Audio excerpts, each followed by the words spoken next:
MONH. I think that should work. But you'll get like audio feedback delayed 10 seconds. I'll turn the sound off. Turn the sound off in Twitch, otherwise you'll like trip yourself out.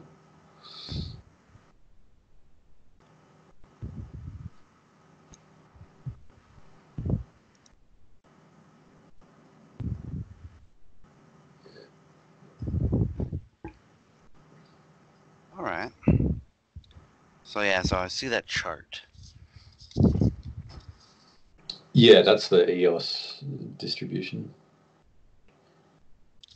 Cool. What other cool stuff can I Google before we start? Oh yeah, hex chart. There we go. The dying price, which people are shocked by. It's like, yes, what? It's day 4, people. What do you expect? Like, go back to any coin launch ever, and they do this. Like, what? You expected something different? Yeah, they're like, why isn't Hex $10,000, bruh? It's like, that's not the way it works. That's not how any of this works. Yeah, like he's EOS for like the first like 6 months, just fucking die. Don't. Death. And then like so was that January? Was that the last big? I'm pretty sure that was the last like huge Bitcoin like mania, like super mania. Yeah, late 2017. I know that was a bit after it. So EOS like kept going a bit after. Hey, Bitcoin's up a little bit right now. Nice. Almost 7,600. Yeah, it's gonna die. It's gonna die.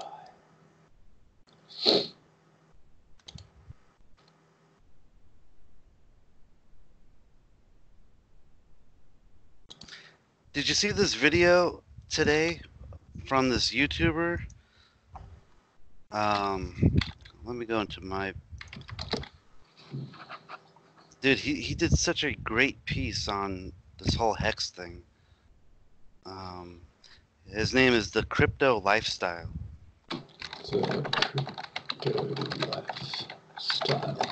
He has a one with Richard Hart and Hexcoin versus YouTubers. Oh, nice. Dude, this is a great video. And in fact, it's so funny because he plays a Richard Hart a video on there where it's Richard Hart, and I'd never seen it either. And then Richard Hart is basically saying, "Hey, speak truth, speak controversial truths, because the world needs more smart people, talking." And when you first invited me onto this live stream, I was like, no, I'm not really interested on being like on YouTube or being one of these like YouTube like personalities. I just wasn't, right? And then I just saw all of YouTube kind of attacking Richard and Hex, calling it a scam, and I'm like, this is ridiculous. Like, these people are obviously, they haven't even done an ounce of research. They don't know what they're really talking about, and they're just calling it a scam. I'm like, you know what? That's when I hit you back. I'm like, you know what? Let's set some truth straight. Let's talk about this. And then I see this video today, and he plays the video of Richard saying, "Hey, more people need to say controversial truths." Yeah. I'll just give you a warning. We are live on Twitch, so like some people may be watching, but like it's like 3 people at the moment, so probably no one. No worries. Because people like leave Twitch open like a lot of the time, so like I'm one of those 3 people. So there's actually, and you're probably the other person, so there's probably one person in there. Yeah. But I don't think it gets like saved, so like it's only like live streamed to Twitch, like because I'm not it won't. It'll just like off Twitch, it'll just disappear forever. But I'll hit record at some point. And, so do you want to just start and just we'll just hit record and hopefully it works and doesn't mess up. Because sorry if that happens. Because it's the It is first what one. it is. I'm brand new to this, so. Yeah, me too.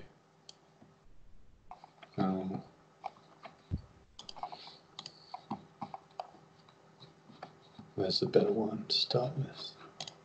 No.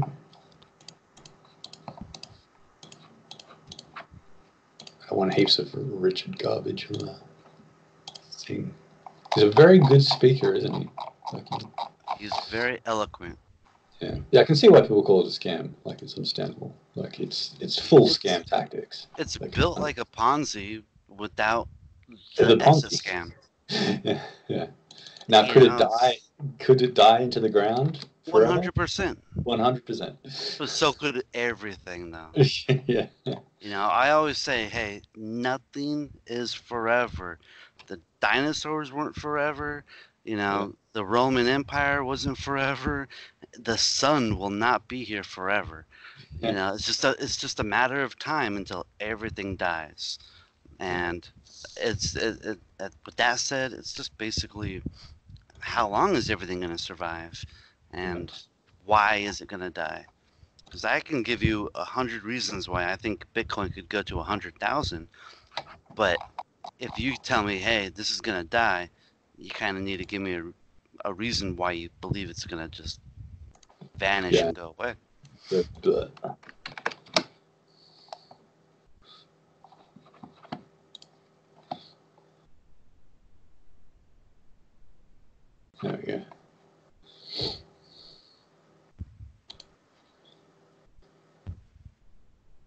And we are recording. Oh yeah. All right. Yeah. So I'm Heath. You can see all my stuff on twitter.com/DaemonH, DaemonH, and you'll get all my links in the bio if you want to, just get more of these vids, stuff like that. I'm here with another Hex person who I found on the Telegram, the Hex Crypto Telegram. They call us hexicans. Hexicans, yeah. He has his profile picture as the Hex Awareness Team, which is pretty good. If you want to go on there and message him or message me, come on. So we'll start off with the EOS F distribution grid that happened when it launched. And today we're at somewhere down here, 4, 5, where everyone is screaming scam, just like they did with EOS, and regretting all the money they put in. Because I think one of them up here is like 1,800 ETH. I'm like, oh wow, I didn't even see that one. Yeah, that one's like that's like the second or third. I can't really see the points because the graph's a bit. I think it's one. Yes, on the third day there was like almost 2,000 ETH dumped in during that EOS mania. Yeah. What else did I have to go over? Not much. That's mainly the things I wanted to get people to look at, because everyone's screaming scam on the 5th day, saying, "Where's my money?" and stuff like that. Yeah, it looks like that's kind of the chart that Richard had advised when he was talking to Data Dash, saying, hey, people over FOMO the very first day. Yeah. And then it kind of just becomes more level-headed throughout the rest of the currency creation phase. Yeah. And I tried to look into these guys. Have you been through this as well? I don't know who CoinFabric is. Like, they seem legit. They do a lot of like audits for the ERC20 tokens that come out. If anyone wants to like look it up, it's on Hexwin, and I imagine you can be like, I am skeptical, like, and find it through CoinFabric. They have a Twitter and stuff. So. I actually did email Trail of Bits because I was like, I want to know if they did a audit or not, because obviously if they didn't do an audit, that would be like a big red flag for me. And so I sent them an email just asking if they had did any I asked them what was it? If they did a software audit into the hex code. I just asked them if they could confirm or deny, and was there any bugs that you found. And then I got a message back from a Dan Guido, and he just basically said, I can't comment on your specific request. However, our list of completed security reviews is available on GitHub. And then he sent me a GitHub link. Right. And I can send that to you if you want to put that into throw it up. the description at any time. And yeah, message it through and I'll put it at the end. Cool. Yeah, it's amazing how like it does look like a scam. Like if you go to the Hexwin site, it's scam-tastic tactics. It's 100%. But like if you go over the like any of the information on it, it's basically just a CD. It's pretty simple and it's complete. Like it's completely finished. There's no like anything. Now saying that, as I said, shipped a final product. Yeah, as we discussed like earlier, like there is 100% chance this thing just like plummets to zero, like like every other coin that's been launched in the past, like whatever, in small time frame, all of them can like just launch, fall off cliff, die. But that is like all Ethereum projects, I guess. But it's less risky than telling people to buy Bitcoin Cash, like I used to accidentally do. So I guess I'm like an Ethereum like shill now, just because it's so easy, as I said before. You can, if you give information to people about Bitcoin, you don't know where they're going to end up. You don't know if they're going to end up on a Bitcoin Cash site. You don't know if they're going to end up on the Bitcoin SV site, the Bitcoin private site. If you say, here's Ethereum, like the ticker looks like Ethereum dot whatever the Ethereum website is. Here is Ethereum. Learn about it. Go buy it.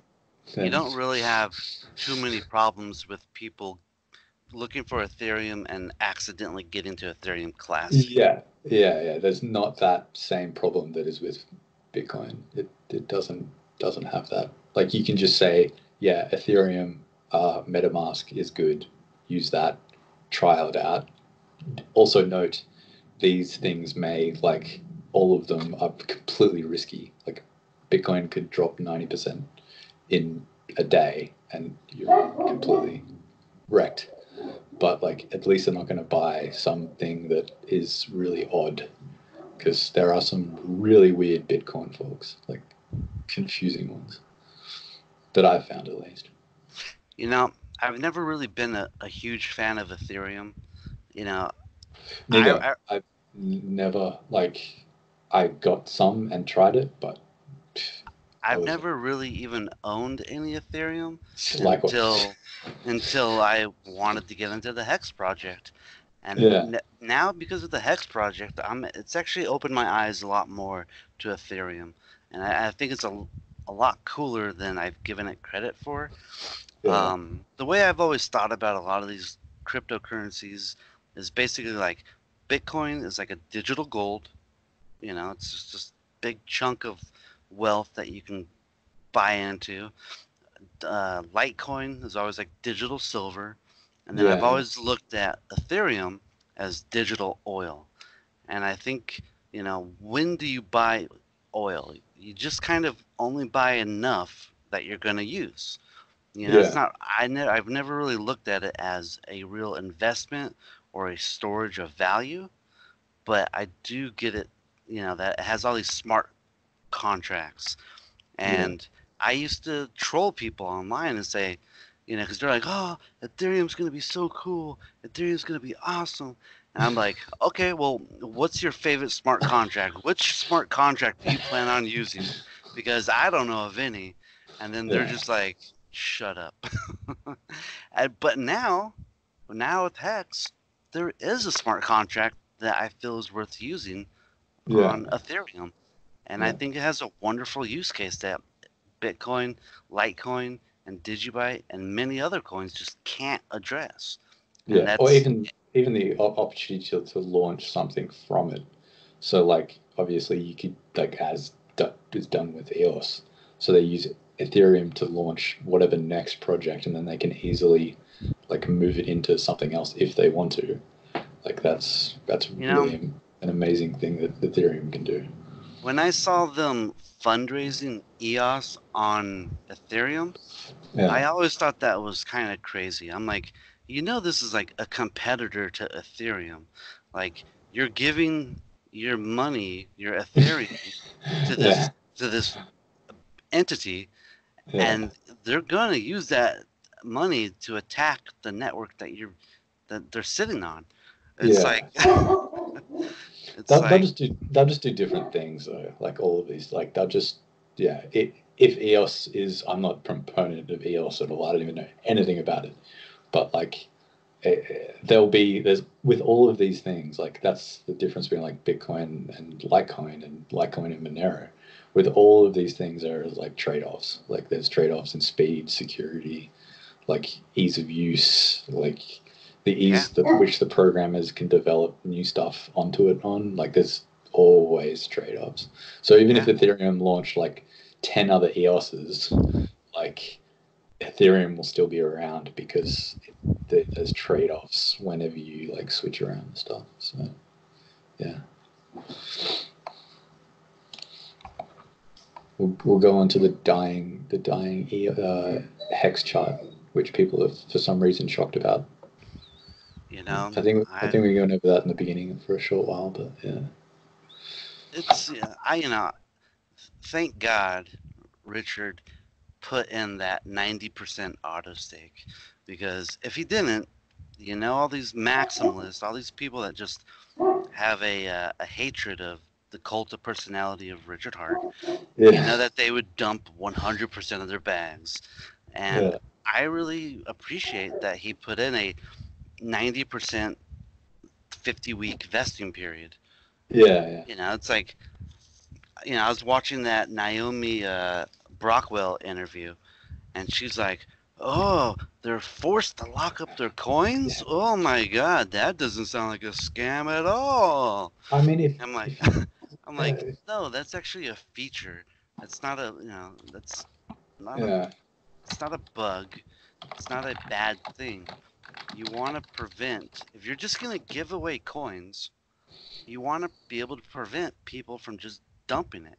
When I got my Bcash from Roger Ver in Bitmain, I dumped it right away.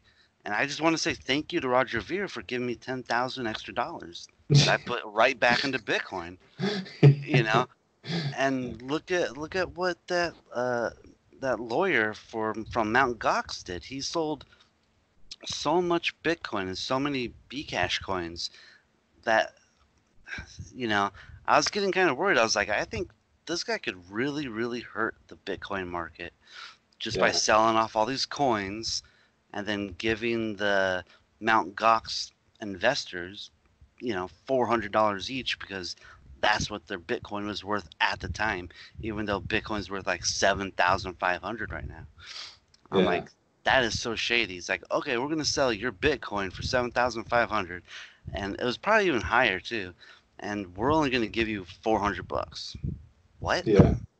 The worst thing that Bcash did was definitely the Bitcoin .com thing. That was just that was worse than any other technical or launching a coin or whatever. That was bad. It's. I think I remember people even losing, they were sending stuff the wrong way, and money was lost because they tried to send Bitcoin to Bcash addresses or something. I remember something like that. I had a buddy who did that in the Koinami wallet. He was trying to send his Bcash somewhere else, but he sent it to his Bitcoin wallet, and it was all of a sudden it was gone, and he was freaking out. He's like, what did I do? But luckily, he contacted the Koinami support, and they just basically told him to sweep the wallet and use this little function within the wallet, and he got those coins back. So that was definitely people probably didn't have that information. Like, I guarantee there would have been people that like just gave up after that. Like, they were just like, oh, this is garbage. I'm not going to do anything in the future with this because this is a joke. Like, there were definitely people that would have had that experience, which is horrible. But yeah. You know, but the same friend, you know, I talked to him a while later. I talked to him 6 months ago, and maybe a little bit longer. And I'm like, hey, so you know, what do you think about Bitcoin or this or that? And he's like, I just bought a big bag of XRP. Oh my god! Yeah. Don't. Why are you buying XRP? Yeah. I mean, if you got in right and got out right, but there was some like tough, like, didn't it bounce up like? It went to like $3.50 from that 25. that bounce was like massive, and like it had a few that were like that as well. I remember looking at it. I remember looking at it when it was at like 20 cents, Yeah. and my buddy, a different buddy, he asked me, he's like, hey, what do you think of XRP at 20 cents? I'm like, don't buy it. It's the banker's coin. It's going nowhere. There's way too many of them. And then it goes from 20 cents to 25 cents. I'm like, okay, I gave him kind of bad advice, but it's not up that much. Then it's like 27 cents. And at that point, I'm like, hey, man, you know what? Don't listen to me. Like, this is going up for some reason. I don't know why. And then it went up to 350. It went up to 350. I'm like, that's kind of insane. I didn't think something with that many coins could go up that high. Yeah. But they do. You know, I was also kind of worried about how many tokens Digibyte had. Digibyte had 21 billion. You know, Jared Tate said he wants this to be a $1 coin when Bitcoin is at $10. So he made it 1,000 times bigger. And you know what? And when the big bull run hit, I saw Digibyte go up to like 25 cents on one of the charts. It doesn't show that on any charts, but I saw it with my own eyes. It hit 25 cents. Most of the charts only show it going up to about 16 cents. And I was like, I didn't think something with that many coins could go up that high. And it just kind of blew my mind.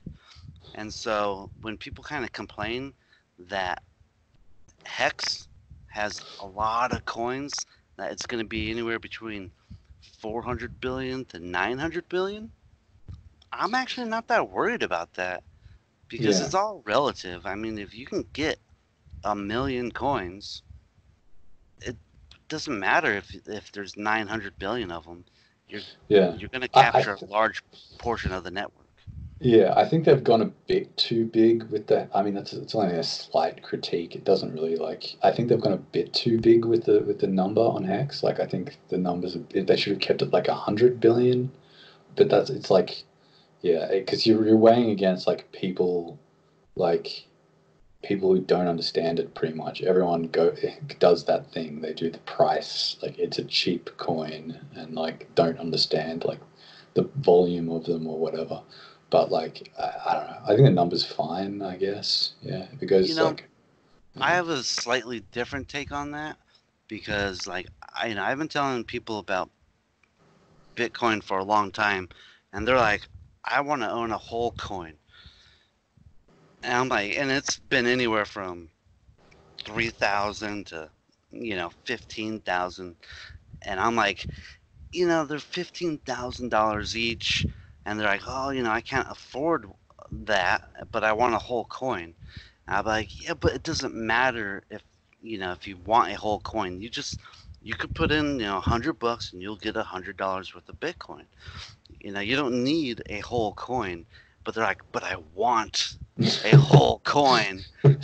I'm like, okay, well then go sell a lot of your stuff. Go sell your car. Like if you want one whole coin, that's fine. And that's kind of why I'm like really bullish on Litecoin and Digibyte, because when Bitcoin becomes $100,000 each, I think there's a psychological trigger where people are like, well, you know what? I want the next best thing that's kind of small. Yeah, And, you know, and I yeah. think they're going to go to coins like Litecoin. They're going to be like, I can afford a $50 coin. But eventually, I believe Litecoin is going to be a $10,000 coin too. And then they're going to look for the next thing that they can afford, you know, Yeah.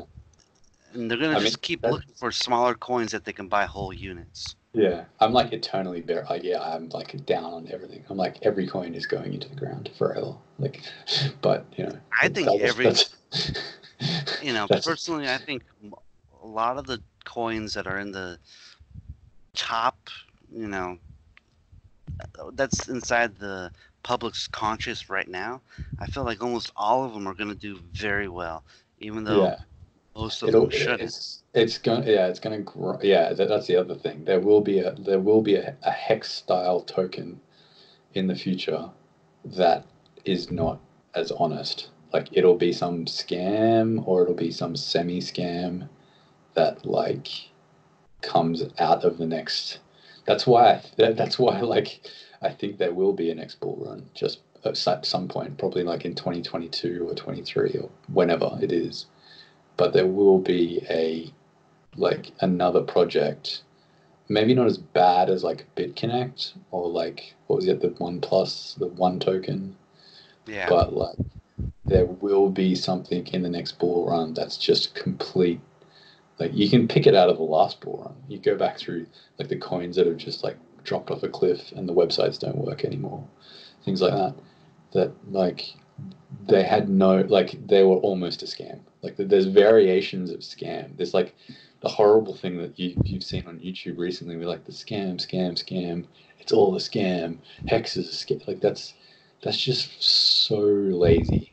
Like beyond. I couldn't believe the amount that like people hyped up the scam thing. It was pretty.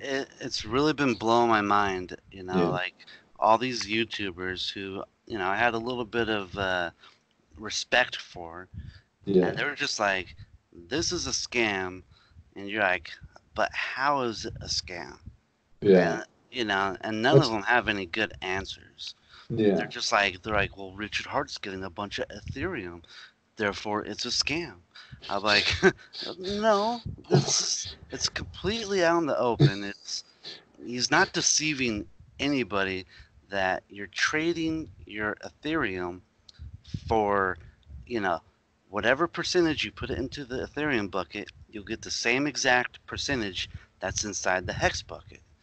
Yeah. And you know, and he said openly, there's a billion coins on the very first day.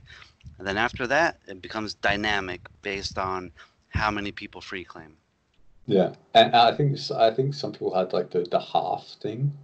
Like, I I don't think maybe the project thought about it, or maybe like just people didn't read it. Like, you could go on and see the total supply and like the drop off, and like I think I didn't when I was telling people on like chat and stuff. I was like, yeah, it's 1 billion, then it's halved to 52 billion, and then I was like, and then it's like minimum. I think it's 300 million. 500 million. Yeah, yeah, but it's minimum. Like, if everyone in the world claimed Bitcoin, which is impossible, but if everyone claimed the new token, it would drop to 300 million. It's like all variable. All of it has variations, which is what's really cool about it. Well, Is I that know the it's math. The math is the total number of unclaimed coins yeah, times 10,000 right, divided by 350. And yeah, that's how much tokens yeah, will be available on any given day. yeah. Effectively, that rounds out to in the first day it was 1 billion. In the second day it was like 520 million, and then Yeah. 512 or whatever, and then yeah. It's just varied, but yeah, each day is around about between, you can say it'll be about 400 million ish each day or so, which is huge numbers, but like, Yeah, they're very big uh, numbers. they're just big numbers. Like XRP is huge. Like, I don't know what Yeah, their total supply is. I think it's like 99 billion. Yeah, yeah. Oh, this, yeah, and the circulating is like 43. But people don't, yeah, people don't look into that at all, and they don't think about how easily the token or whatever it is can create the circulating supply.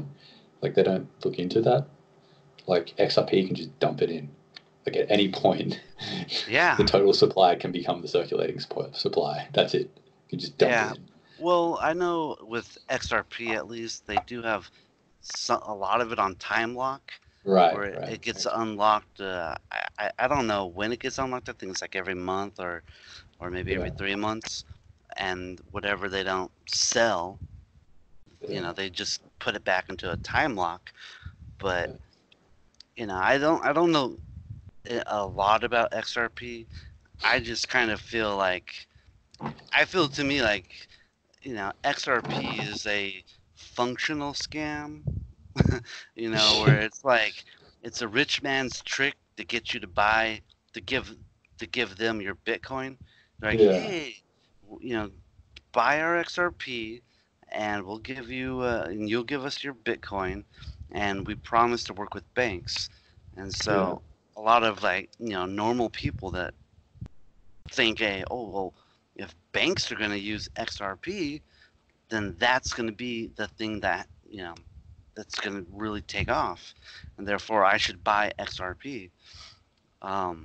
You know, so you know, I get people's reserves about Hex and about buying, you know, about sending in their ETH to the smart contract. That's what's kind of like golden about it, because he set up the page like a scam. Yeah. And then it's like, oh wait, actually, it's just kind of like a pretty kind of cool idea. Like maybe it works, maybe it doesn't, but it markets perfectly like a scam. Like and that's the funny thing. That's like, it's even if it is just a massive troll of Bitcoin maximalists, it's already won. Like it's already successful because it's hilarious how many people haven't just read the information about it. Like it's quite funny that, like, yeah. And you know, there's it has a lot of people are sending a lot of ETH into the smart contract. It was like, yeah, it was. I don't have the. I had the numbers up the other day. I was making a graph. I'm looking at it right now. There's 869 as of this very moment for today. Yeah. Yeah. What was the first day? It was like 21,000. Yeah. It's like $3.1 million at $150 per ETH. Yeah, that's the other thing too. Like he hasn't met, like, I say he, but no one knows. But like, that's not that much money. You know, like it may be many millions of dollars, like towards the end of the first year, but like, so what's it at now? 7 million USD? Is that the like ETH bucket price? You mean in total or just for the first day? I think in total it's about 7 million at this point. Yeah, the flush address. Let's see. There's 21, 27, 28, 29, 30. There's roughly 32,000 Ethereum. So let's just do 32, 1, 2, 3 times $150 each, and that comes to about $4.8 million. Yeah, so that's like, for a project or like anything, like even if you're expecting no work from the project, which is like the whole MO of this is like, it's done, here, have it. If it works, it works. If it doesn't, it doesn't. Like that is not, like, people think like, oh, he's just scammed $7 million. Like on a good day, like nobody like on a good day during the Ethereum Bitcoin like last cycle, like every ERC20 token, everyone was just making, like, people were throwing like so much money into like tokens and stuff. That isn't, compared to that, it's not that much money. The ICO craze that generated so much money. Yeah, they've probably made money. Like 7 million isn't pocket change, but like you can probably like wipe off, I don't know, depending on how like good your programmers are, like how much do you want to pay a programmer? Like at least $1 million just on that, like to develop it. Like, I mean, if you can find someone to do it for free, you can. Like some people do this stuff for free, but like if it was like I don't know how many developers there are. If someone wants to go through the code and like go over it, I suppose that will happen in the future. You And know, like I keep how much it's worth. listening.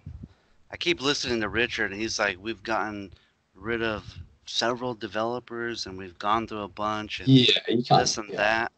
yeah, And so I'm, that very first day, I'm like, he probably just barely broke even and probably made a little bit of money. yeah. But you And don't know way to know. yeah, and then again, the money is really not even. You don't know who that money is going to. You don't know where that Ethereum is actually going to. You can claim that you can assume that it's going to Richard, but you just don't know. Like, Well, he's the only public face to it, so that's what everyone has assumed. So, in my opinion, my best guess is that that Ethereum probably is going to a blind trust yeah, and has a panel of people, and Richard really doesn't have much say on what that money will probably do or go to, but I'm sure he could probably advise them. And yeah, but I mean, my whole point that I was thinking about was that this whole project has been so meticulously thought about. Do you really think Richard isn't 100% insulated? yeah. True. Yeah. Like, come on, Yeah, he's thought that would about be this. smart. Like, yeah, there are like as like people have asked him, there are legal problems to this.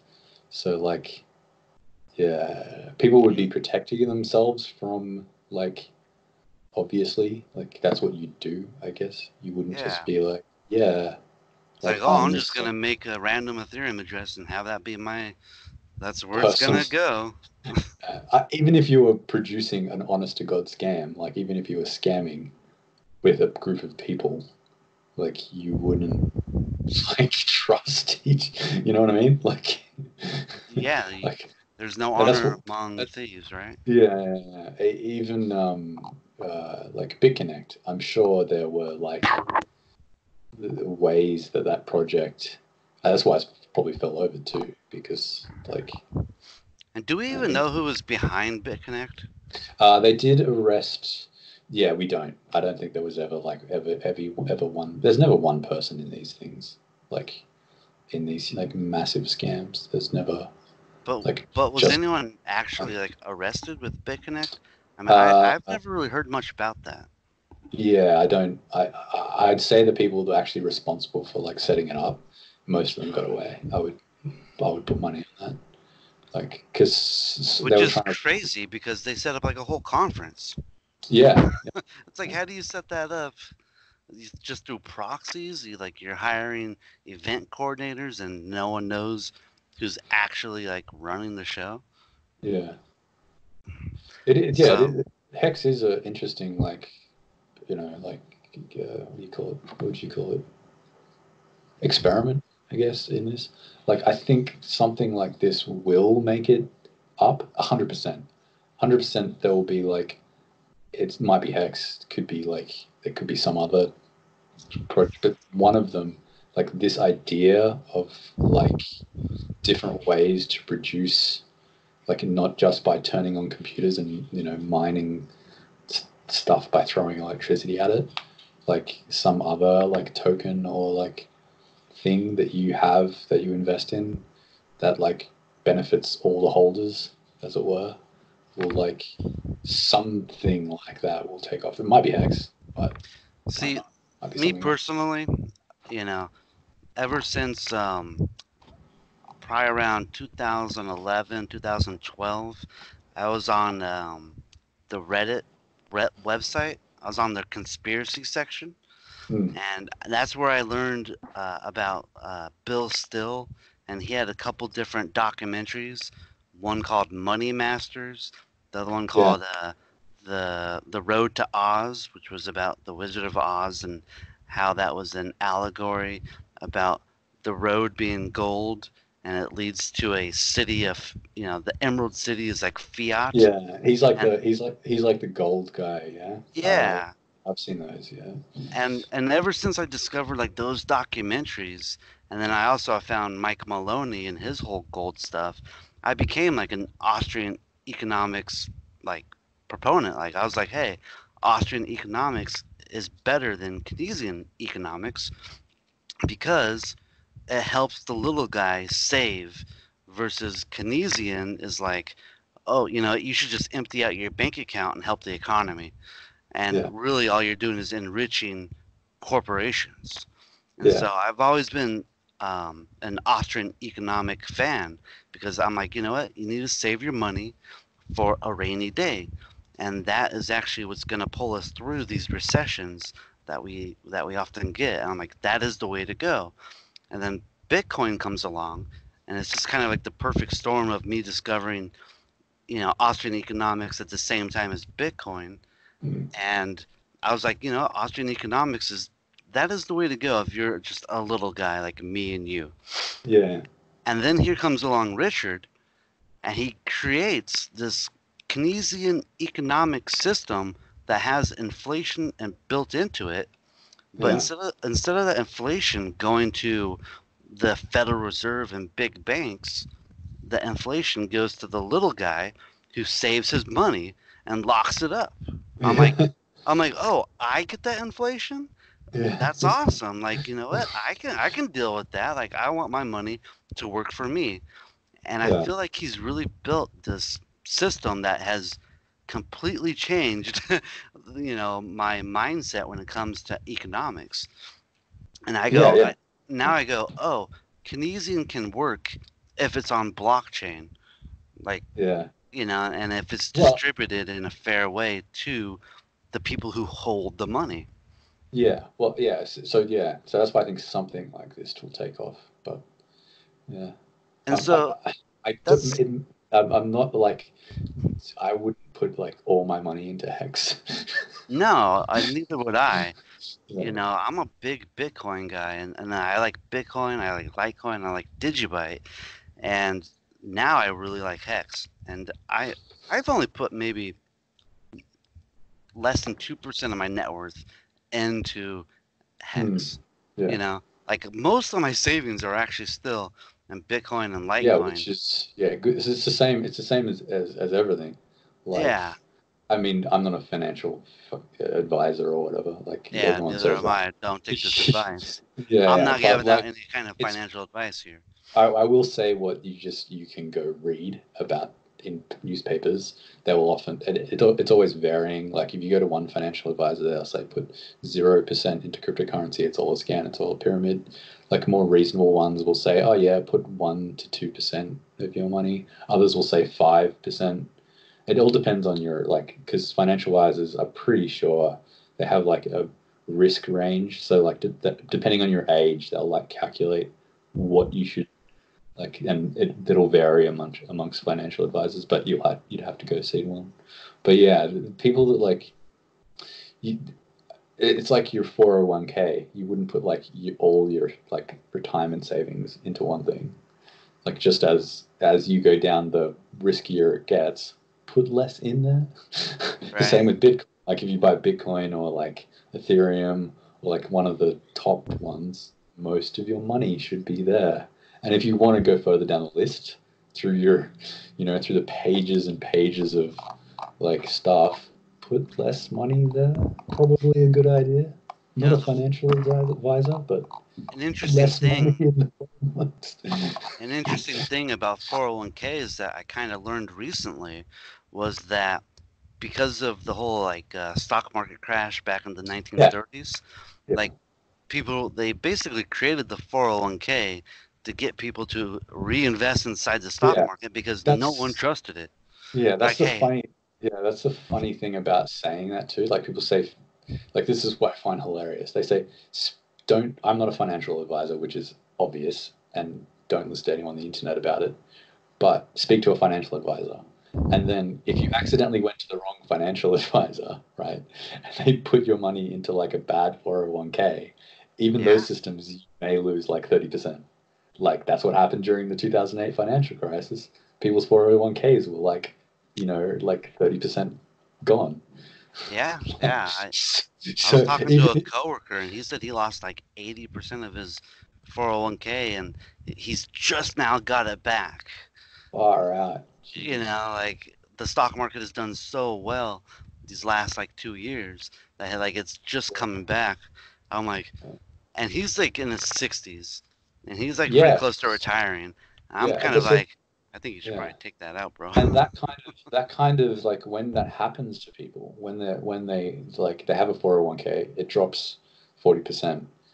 Like a certain amount of people like will go, the whole system is rigged. I'm going to buy gold and cash, which happens, and then because they haven't like kept into the market, like they're even more like destroyed. Like maybe gold goes up a little bit, but like they've eternally lost all that stuff, and that's like a person's worked their whole life, and they're like 60, and they're like annoyed, so they pull out at the wrong time of their like retirement investment, and then they're doubly like it gets worse. Like yeah, You know, so the question becomes, where can you park your money that, you know, you can look for it to increase in value? yeah. And That's for why. me, I've always kind of looked at Bitcoin because I'm like, you know what, with the more people that adopt it, the higher, you know, in value it goes. Yeah, I But think yeah, go ahead. if you wanted to get into crypto though, I always recommend Ethereum just because it's easier. Like, don't put all your money into it, and don't listen to anyone on the internet telling you what to do.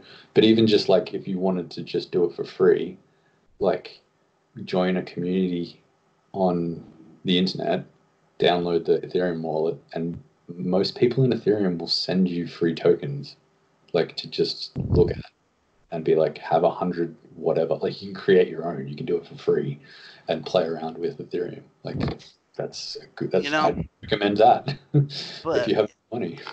you know, I don't even really even still fully believe in Ethereum. Like, I think it's cool and all, but you know, I look at it like digital oil, where Yeah, you only buy enough that you're gonna actually use. So yeah, like if I'm gonna be doing hex transactions, if I'm gonna be sending my hex back and forth or staking it or doing yeah, whatever, you know what? I need to just buy a little bit of Ethereum to lube up that transaction, you know. yeah, And so I've always kind of looked at Ethereum as like a digital oil. yeah, And I go, you know, I don't really buy a barrel of oil because I go, hey, this is going to be a good investment. You know, a barrel of oil is $50, and you know, it might be worth $100. But I don't really look at, you know, I don't look at oil that as an investment, and I really don't look at Ethereum as a great investment, just because, you know, I just don't really see. I like I said, I just kind of look at it like digital oil. You only yeah, buy enough that you're gonna use. um, versus, you know, say like Bitcoin, like that has a hard cap. That's like a digital gold.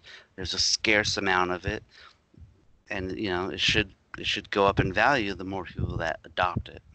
yeah. Um, But yeah, even gold has like you can still get wrecked in gold.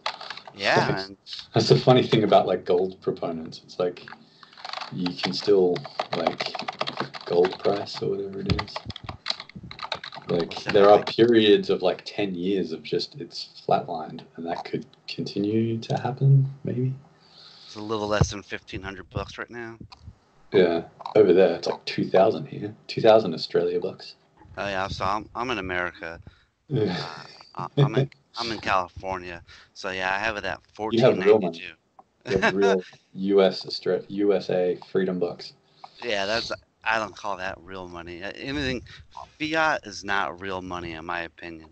Yeah, There's only three kinds of real money: hard precious metals and cryptocurrencies. yeah, And you know, most of the times I always thought like real money is a hard capped currency yeah, because you can't, you know, overproduce it. You can't inflate it and take away the wealth of people. yeah, But but then here comes along Richard and freaking blows my mind, and he creates an inflationary currency that, you know what? I think it does work because you have the option to get the inflation. That inflation isn't going to a Federal Reserve or a central bank, and then they decide who gets it. It's if you have Hex, you can lock it up and earn interest. And I think that is, and anybody can do that. It doesn't matter how much money you have. You know, obviously, you're not going to earn a lot of interest on a very small amount of money, but that's a good thing because then that incentivizes you to go to work and earn that capital and earn enough capital to where hopefully you could live on interest. Now, you know, no one knows what the price of Hex is ever going to be. Yeah, even if it's just like, that's why I really like the project too. Because even just reading about it, don't buy any if you don't have any spare money, or you're like really really poor. Don't like take out credit card loans and go all in on. Don't do that. You see people doing. That's why the project, even if it is just like an art piece or something, it like teaches people about how money works, like everywhere. Like everywhere uses Keynesian economics or like post Keynesian economics now. Like that's how the world runs. Like this kind of thing, like is how CDs work. This is how money is created currently. Like even if you just read about it and learn about it, it's interesting and fun and all that kind of stuff. The gold chart for Australian bucks is bad. Gold price burst because our currency is deflating over here at the moment. So price USD. That's better. Have to find a chart. Kitco. It's famous. Oh wow. Alright, it's a bit wild. Oh, for the US dollar, yeah. Yeah. Just dropped off a cliff. Like 9 a.m. Gold does weird stuff. There are so many players in that. Like so much paper gold. Gold needs its own proof of keys. You know what I mean? Like that's the problem with gold is that you really can't do a proof of keys. Yeah. You know, that's the reason why I always say Bitcoin is better than gold and better than silver because you know Bitcoin and Litecoin are 100% auditable. Like you can tell where every single Satoshi of Bitcoin is at any given moment. You can't say the same thing about gold. And you don't know how much they're going to mine each year. You don't know if there's going to be an asteroid that lands on the planet and just all of a sudden we have 10x the amount of gold. Yeah, not only that, but like if you get heaps of it, like it's a liability. Like and you don't even know if it's even real. Yeah, like if you as a person buy like gold bars, say you buy like 2 or 3 gold bars, well then you have gold bars in your like house. Well, okay, what if someone breaks in? Okay, you get a vault. Okay, I fill my vault up with gold. Like this is what gold like has a problem with, like in like amongst like people that invest in metals too. Like you know, you can't keep with Bitcoin. You can like put $1 billion onto like 24 words and like put it in your pocket. Like, you know, and then you could just walk off. Yeah. You could fly right out of China with that. Try getting like $2 billion worth of gold out of China. Good luck. You know, I just saw an article recently, if you want to look it up, something about a Chinese official had they found so much gold under his house. Whoa, okay. That's not planned. Let me see. Chinese official gold under house. Yeah, oh, wow. It says corrupt Chinese official found with 520 million pounds worth of gold. Pounds is in British pounds. Is that on? It's on the mirror.co.uk.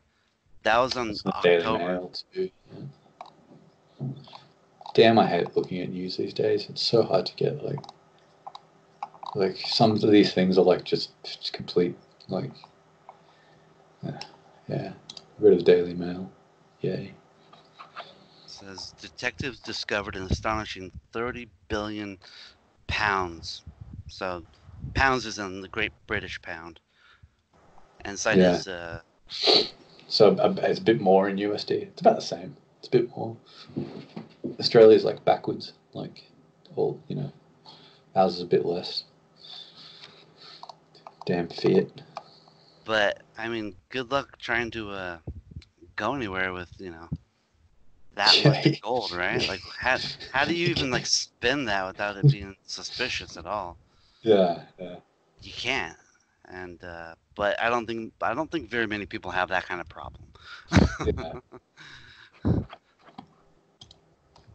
But I just see like this is my first podcast that I've really ever done, and I remember you invited me to do this because I talk so much shit online where I'm starting to get noticed by other people like Altcoin Daily saw a comment that I posted back in 2013 about Bitcoin saying it's a moonshot. And so people are kind of like starting to notice my name, and you invited me on here, and I told you no, I don't want to really do any kind of public podcast stuff. or public stuff. I don't really want to. I'm just not interested in being a personality. And then very shortly after that, you just see crypto YouTube calling Hex a scam, and they're just. Yeah. And they're just being so lazy about it. Yeah, it's like terrible. Like, cause that's my other thing. If a real scam does come across, like, doing that will hurt more people. Like calling it, like having critiques of the project and saying it's very risky, completely valid. Asking hard questions, completely valid. But just yelling scam is completely counterproductive.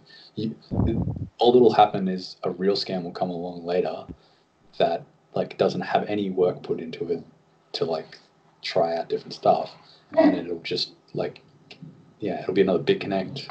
It won't be BitConnect name, of course. It'll be called like whatever we mentioned previously. It'll be like one token plus token or whatever. It'll be something. But what's worse is that it's I really truly believe it's not a scam. I think it's doing exactly everything that Richard just said it does, where you lock up your money and it will give you more in Hex tokens. And the more people that adopt Hex, the more valuable Hex will become. In whatever currency you want to value it in. And that's just logical. And what these people are doing by just calling it a scam is that they're really taking away opportunity from other people.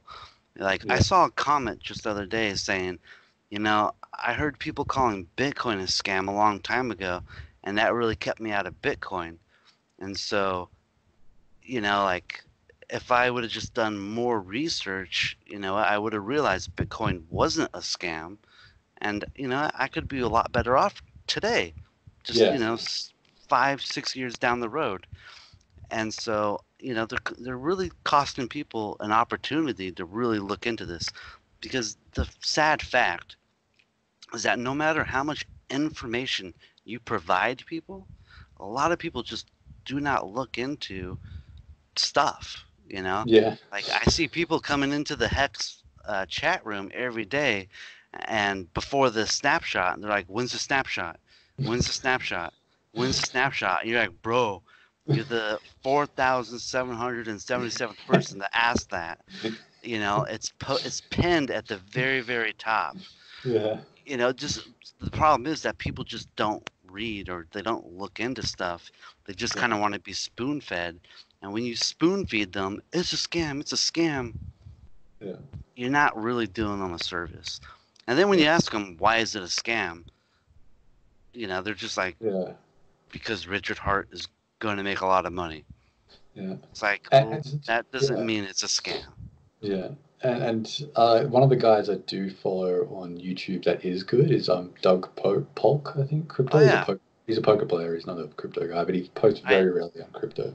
I enjoy his videos. Yeah, yeah, and I think he picked the BitConnect scam before it happened. Like, and that one was, the price was like way high. And even in that video, he said, I don't know. Like, it seems like it. Like, you can't, like, if you want to try and get people out of a scam, you can't just say scam. You have to explain it to them, go through it. Like, that's the best way you get people out of actual scams. And the same with, if you believe Hex is a scam, do the same thing. Ask really, really tough questions. Like, be a journalist. That's how, like, and the fact that people haven't done that is like so lazy, super lazy. It's You know, terrible. like one of the things that like kind of like worries me about some of these like crypto YouTubers is that Yeah, they're telling people to take their Bitcoin and to give it to other people so you can earn a little bit of yeah, interest. yeah. That is like that will, like, one of those That's gonna will wreck be, some yeah. people. Yeah, it will. One of those things will fall over. One of, like, yeah, the And I don't specifically know what which I'm one. talking about is Celsius and BlockFi. You Right. know, like these Some of them are like, will be legit, I think, but like, I it's a risk. It's a huge risk trusting, like, you give BTC and they give you interest on it. Like, some of them may be legit, I both believe of these them may be, companies are legitimate. But here's the but problem, is that I know for a fact, because I was watching the Crypto Lark video with Celsius, yeah, and the guy that was on the video, I forget his name, but he says that when you give them their Bitcoin, they give it to market makers. yes, They say we give it to other people in this, but the one thing that really stuck out is like we give it to market makers. And so yeah, basically what they're saying is they give it to people to short and long the market. yeah, So they're gonna what these people do is they go, I'm gonna long the market or I'm gonna short the market, and they take Bitcoin from Celsius, and then they just dump it onto the market and they drive that price down, and they make a whole bunch of money off of their short contracts, and then they buy back the Bitcoin and they give it back to Celsius with the rent cost. yeah, But eventually, one of these days, they're going to make the wrong call and they're going to short the market and it's just going to go long and they're going to lose a whole bunch of money yeah, and they're not going to be able to pay back that Bitcoin. And yeah, all Celsius is going to have is their 40% deposit and no Bitcoin. And, and the people that gave them their Bitcoin, they're going to be SOL. yeah, They're going to be like, well, here's here's your $400 in cash. You're like, but I gave you, you know, half of a Bitcoin, or whatever, whatever amount of Bitcoin, and they're not going to be able to buy back their Bitcoin with that cash. It's going to be like the Mount Gox thing, where, yeah, hey, Bitcoin disappeared when it was $400. It's 7,500 now, and they're like, "Well, we're gonna give you $400 back because that's what Bitcoin was worth when we yeah, lost it." And yeah, it's like, you put in one whole Bitcoin at 7,500, and all of a sudden Bitcoin goes up to 100 grand, and they're like, "Well, we're gonna give you $7,500 in cash."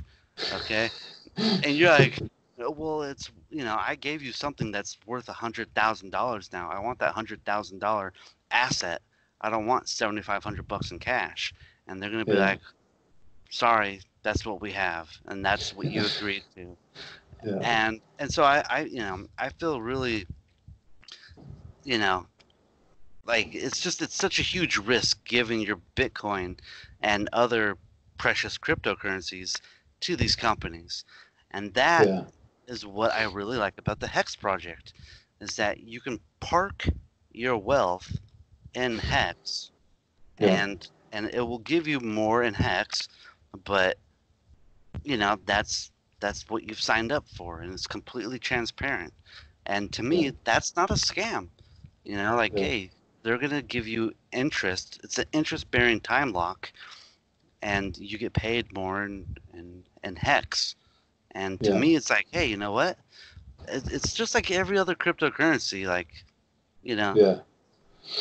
So for people to call it a scam is just so, you know, Yeah. erroneous. It's erroneous that I can't believe they're getting away with it. And it makes me It think, like, who has the it most to is. lose? Yeah. Probably BlockFi and Celsius. And are they sponsoring these crypto YouTube to like make these scam videos? Yeah. Yeah. Like, Possibly. Yeah. That you could. know, you That. can't. I can't say that for sure, but you know, you go, what's these people's motivation? Are they really trying to just save us? You know, are they trying to save their viewers, or it's just too unanimous, to tell you the Yeah. Yeah. truth. Yeah. I think that's what's happening with Bitcoin like proponents in Australia as well too. Like because they just trash Ethereum. Like they're all maximalists. Like none of them will touch Ethereum. They won't talk about it at all. They're just like Bitcoin. Bitcoin is the way. Bitcoin, and it's like, really? Like, are you sure about that? Right? You know, Like, have you looked into like Bitmain? Like that is a risk. Like they're producing all the miners, yeah, and it's all done mainly in one country. And like, yeah, China could ban it, and Bitcoin would keep going, but the price would probably drop like 60% overnight. It's you like know, you want to park all your wealth into Bitcoin and just sit it there on like the risk that China doesn't like come down with a heavy hand, and like it wouldn't kill it. Like if China did it like, would hurt it. It yeah, would it would hurt it hurt. really badly Yeah, because it'd drop a lot, like half instantly, and then it may pick up again when like other countries when it was able to be mined elsewhere, and it is mined elsewhere already in like European countries and stuff. So I yeah, heard I heard Jared Tate give a speech, and Jared Tate is the founder of or the creator, I guess, of Digibyte, mm, and what he said in his conversation was basically, or his presentation, was that China has a kill switch on Bitcoin, and they can turn off all of the miners in China. yeah, And if they do that, the difficulty readjustment, for Bitcoin, it's every 2 weeks.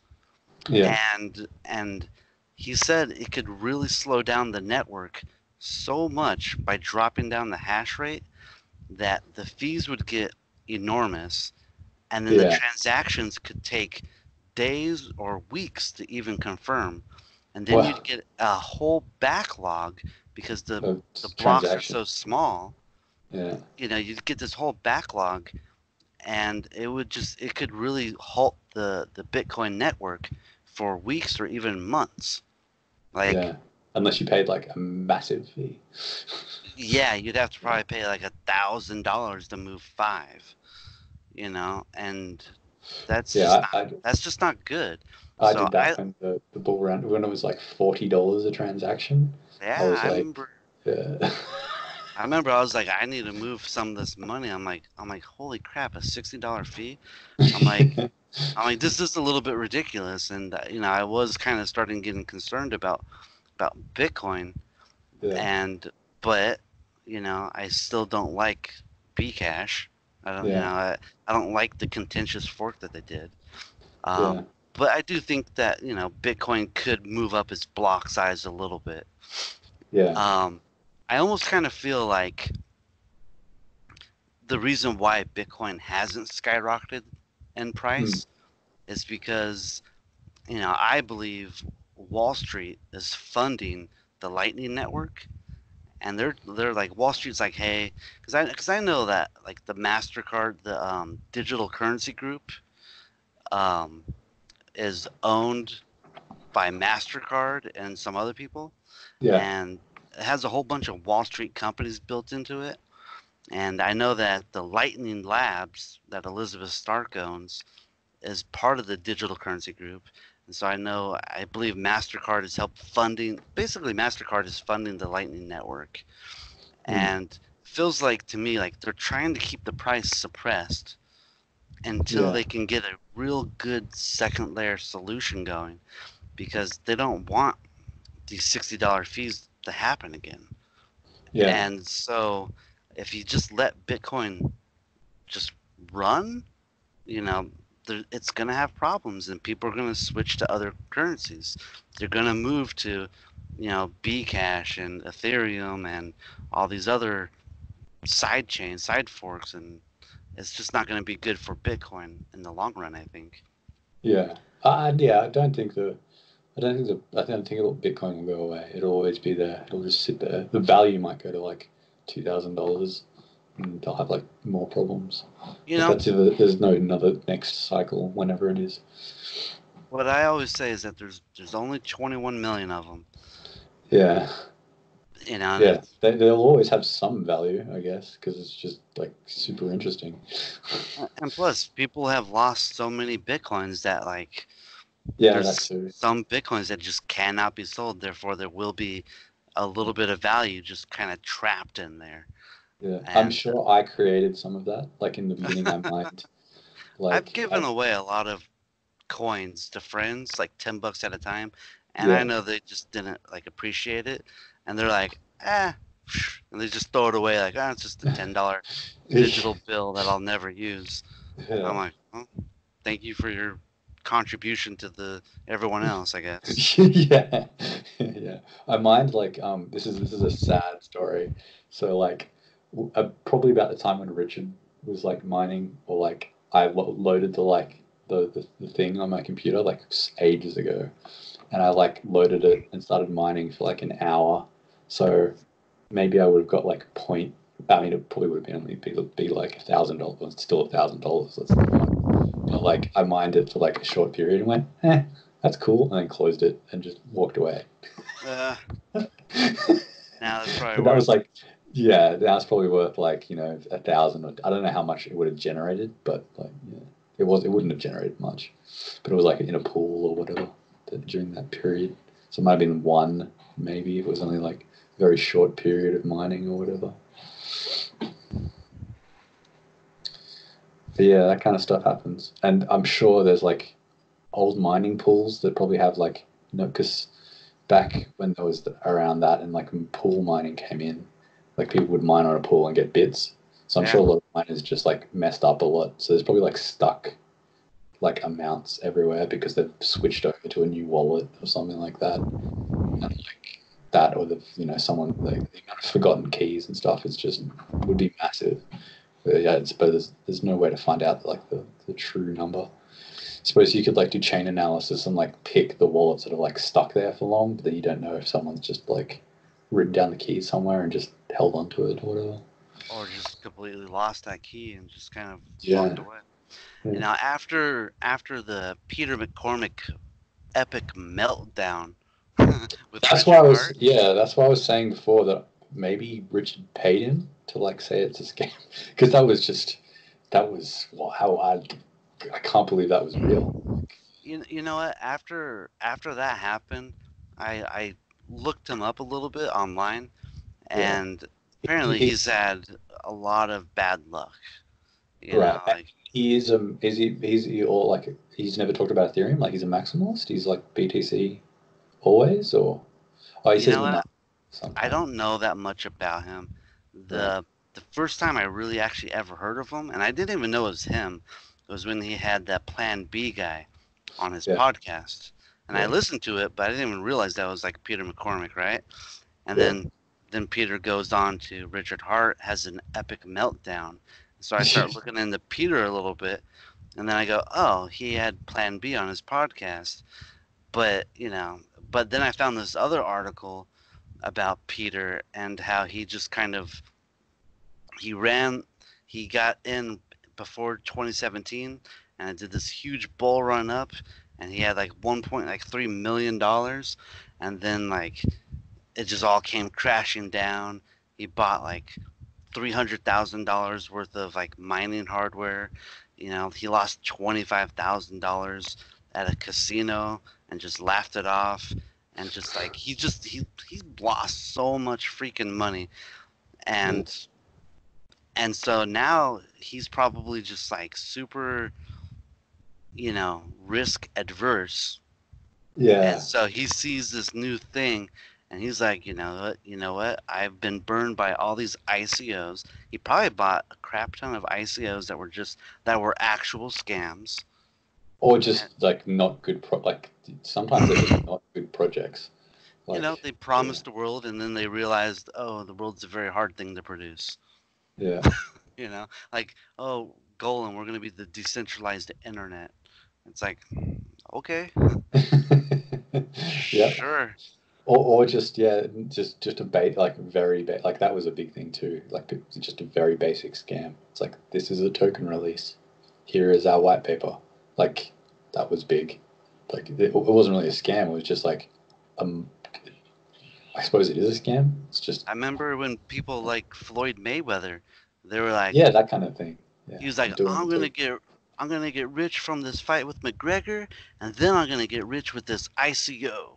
I'm like, what the hell?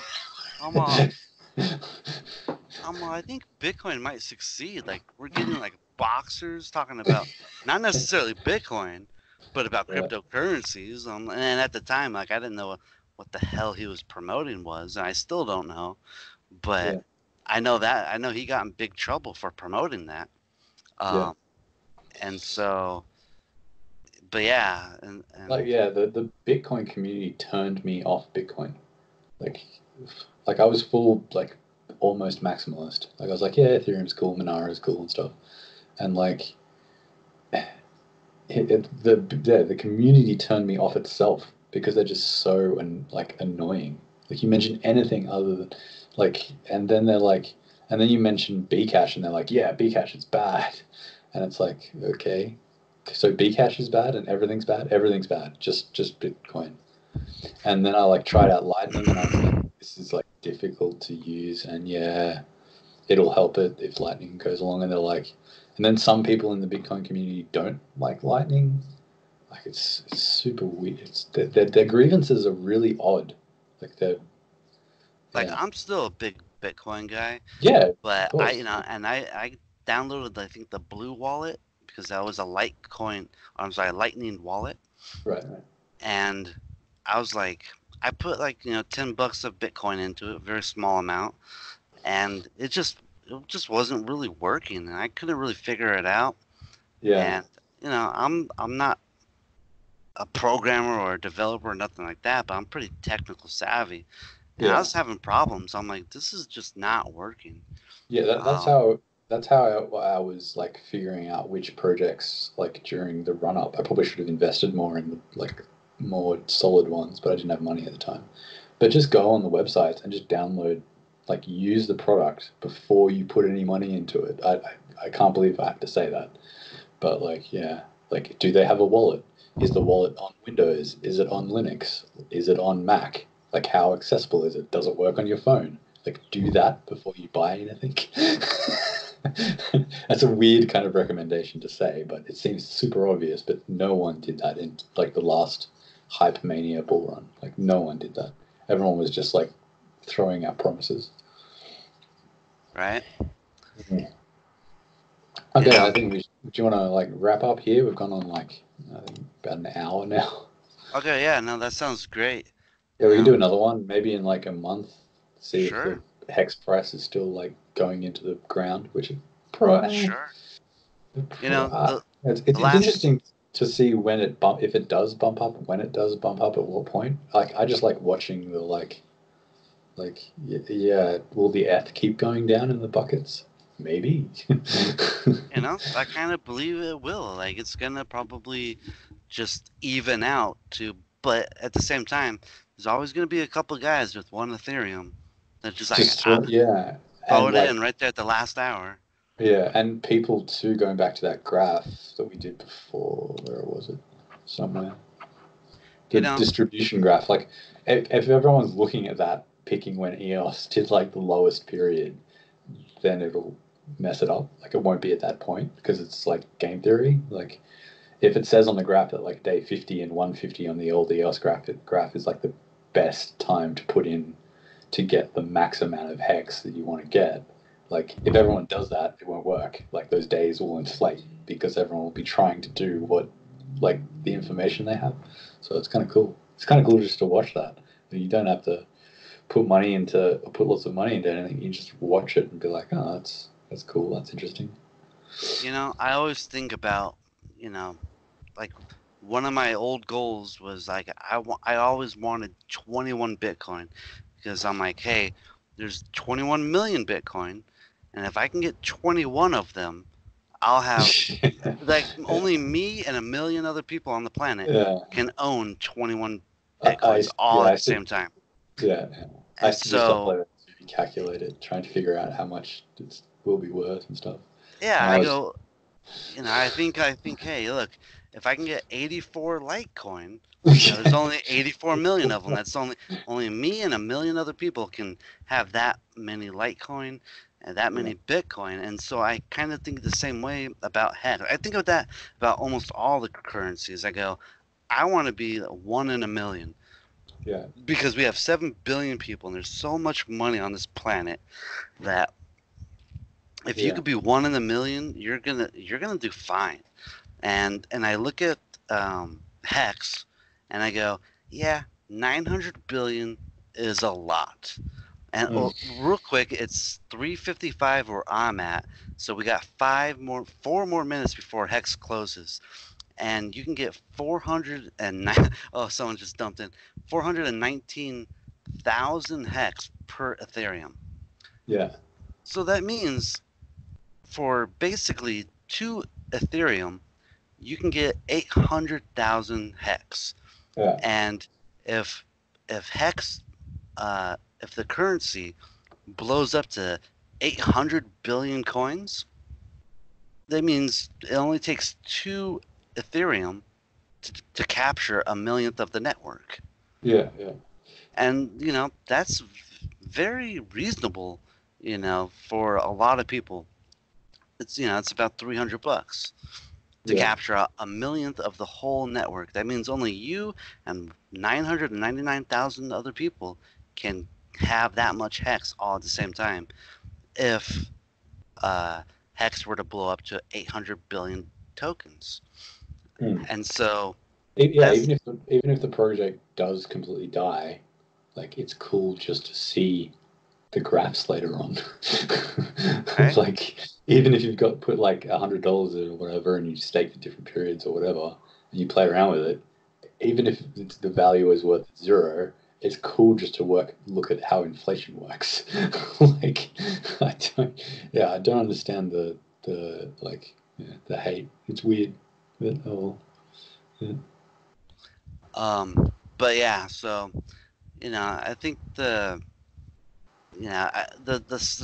supply is high, but you can also gobble up a lot of coins for not that much Ethereum. Yeah, and don't look at always as you do buying anything. Don't put anything more than you're willing to lose. Yeah, just complete gamble, and just people don't do that though. Like, I don't know why people don't look at total supply like first. So okay, how many are there?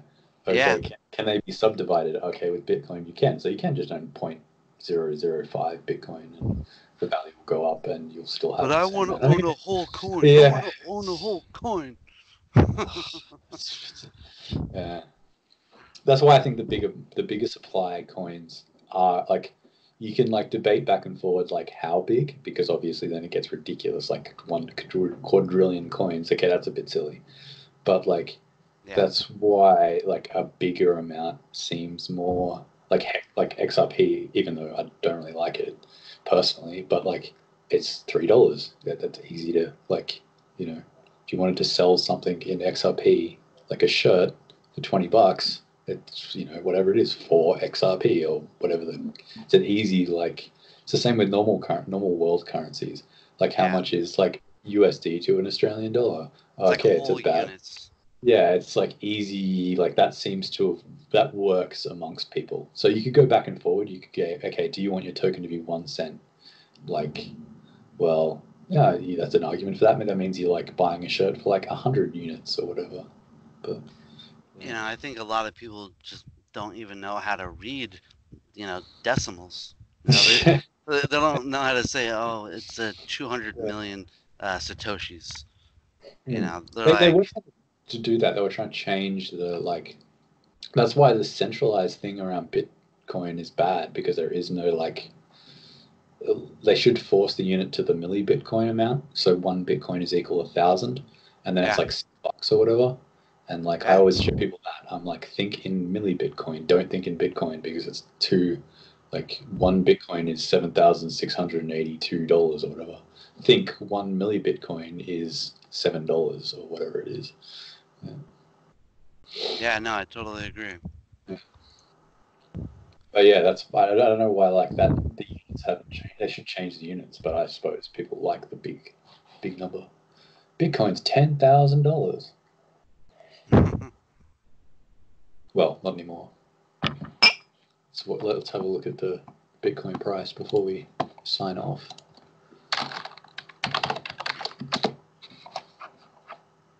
It is $7,556.24 currently in Freedom Bucks.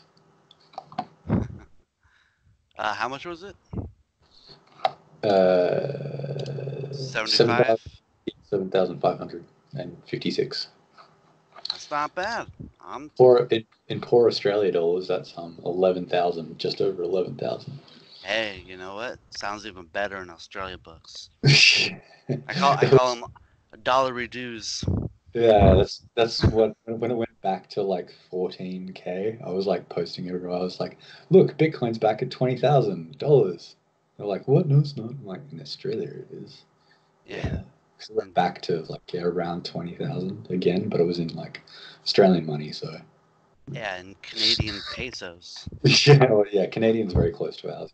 The rates is the Aussie dollar's about one Canadian buck as well. Usually changes all the time, but usually. Yeah. So do you want to shout out where people can follow you if they want information that you post or whatever? You know what? I really don't have any real social media Yeah, that's stuff. cool. I just like the shit post and the Hex Telegram channel. Yeah. I don't really use Twitter. I Yeah. don't. Neither. I don't. I I use don't Twitter. really have a YouTube account. I mean, I have my YouTube, but it's just mostly personal videos. I Yeah. just started putting like one or two little hex videos to help people out on how to claim, and what was the other video I put up? Oh, I just put up a video of Richard Hart talking about um, what hex is, and I just like clipped a little thing from his channel. Yeah. Yeah, that's basically. I just those are the only two videos that I have on Hex. I guess you can find it from Hex Awareness Team if you look that up. But again, it's just mostly like personal YouTube videos. Yeah. So. Of course. Yeah. I might try and do more like videos or another if anyone wants to message me. I would Yeah. say, hey, just come to the Hex Telegram channel. Yeah. I'll go there. T.me//Hex Crypto. Come shit post, but don't be a troll, because you're probably gonna get banned if you do. Yeah, I noticed they were getting angry before, and they were like just banning everyone. But I don't. Yeah, I only post in just the hex trading. I think it is, just because it's like most people are like traders, and I like talking to traders. Even though I don't trade, I just enjoy reading about it. Like, don't trade. Yeah, I don't trade either. I traded once for about a month, Yeah, me and too. I was I like, made this is yeah.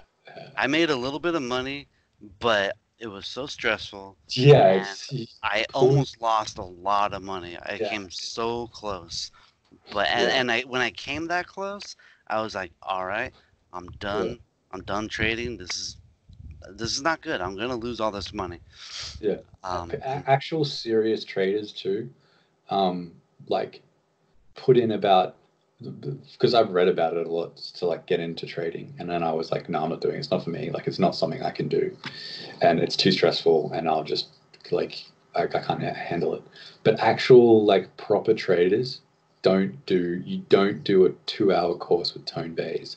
A lot of real traders, people that use TA or they trade on like Forex or whatever, before they even start trading, they read and read and read for like, at least a year, and then they practice, and then they actually move up their amounts.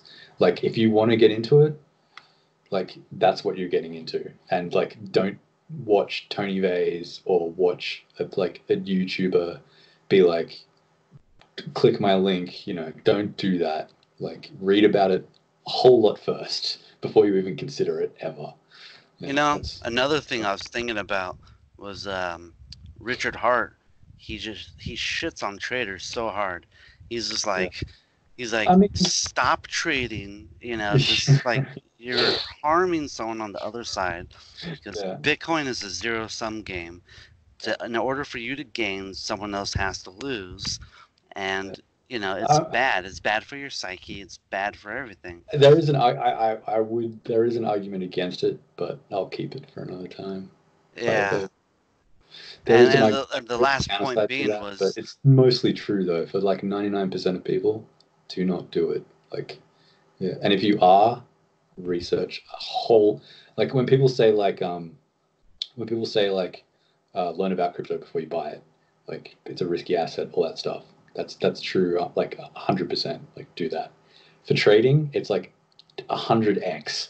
Like what people say about buying crypto before you buy it, and investing and speaking to a financial advisor. If you want to get into trading, think about how people always put that on the front of their videos. Put, I'm not a financial advisor. This is crypto, all that.